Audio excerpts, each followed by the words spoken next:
நம்ம எல்லாருமே சின்ன வயசுல ஒரு படத்தை பார்க்காம மிஸ் பண்ணியிருப்போம். மிஸ் பண்ண சொல்றதை விட நம்ம இக்னோர் பண்ணியிருப்போம். அது என்ன படம் தெரியுமா? ஆக்சுவலாக ஃபேக்ட் என்னன்னா, அந்த படத்தை பார்க்குற பக்குவம் அப்போ நமக்கு இல்லை. அதுதான் உண்மை. இப்போ நம்ம எல்லாரும் ஃபீல் குட் மூவிஸ்ன்னு சொல்லிட்டு ஒரு ஒரு லிஸ்ட் வச்சிருப்போம். Example Meiyazhagan, tourist family, dear Zindagi, அந்த மாதிரி சில ஃபீல் குட் மூவிஸ்லாம் வந்து இப்போ நம்ம பார்த்து என்ஜாய் பண்ணுறோம்.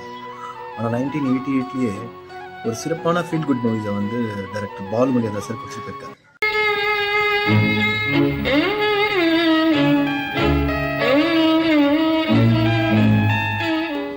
வீடு 1988 ரிலீஸ் ஆன ஒரு படம்.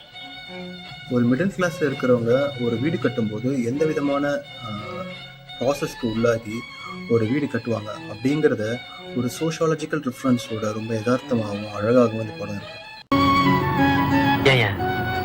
நம்ம பிளான் அப்ரூவல் இன்னும் வரலையே. அது தெரியல. 2 நாள் கழிச்சு ஒரு தடவை போய் பார்த்துட்டு வந்துடலாம். வீட்டுல வச்சுட்டேன்னு நினைக்கிறேன். இத பாருங்க, கஷ்டப்பட்டு சம்பாதிக்கிற காசு 4 இடத்துல கடன் வாங்கி தான் இந்த வீட்டை கட்டிக்கிட்டு இருக்கேன். இந்த திருட்டு வேலை மட்டும் என்கிட்ட வேண்டாம் ப்ளீஸ். ரொம்ப ஸ்ட்ரெஸ்ஸா டிப்ரெஷனா ஃபீல் பண்ணும்போது இந்த படத்தை தனியா ஒரு தடவை உட்காந்து பாருங்க. கண்டிப்பா ஒரு அமைதியை ஃபீல் பண்ணுவீங்க.